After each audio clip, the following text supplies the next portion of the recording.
we actually had a discussion about this, and she didn't know about the agenda item.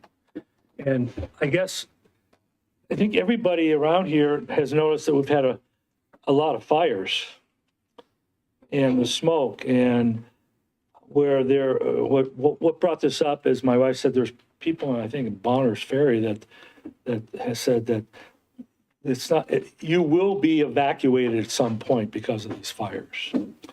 And I guess where I want to relate that is that if we have properties that are overgrown and are a fire hazard because they're not kept up, that becomes a public safety issue.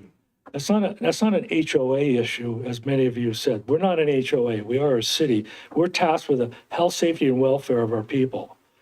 And so I know it's critical to determine who determines whether that's a public safety issue, that property, because it's not been maintained. But if it has a potential, like I'll say, that the property that was bought, the 10 acres of Miles and Maple on the northeast side, there's 10 acres there, and that grass is about that tall and drier than heck. And if that goes up, you're going to have a wildfire that could go to the neighborhood. So, and I don't think we're contacting them to say we're going to put you in jail if you don't cut it, but it has the potential of being very dangerous to our population. So my big concern is that we do have properties that maybe are I know that the word nuisance but I think has the potential of being a public safety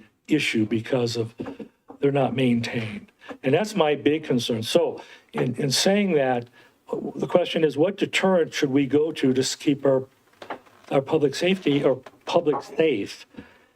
Should we just say, slap them on the wrist and say, well, don't worry about it, because I've heard stories that we've had properties that year after year after year, we contact them and they don't do anything, and they wait till the end of the season when everything dried up and winter hits. Now it's not a problem. Next year, the same thing happens. The next year. So with that in light, with the potential of more wildfires, we know that we're seeing more and more and more. I am concerned about whatever deterrent we have to work with to keep our public safe.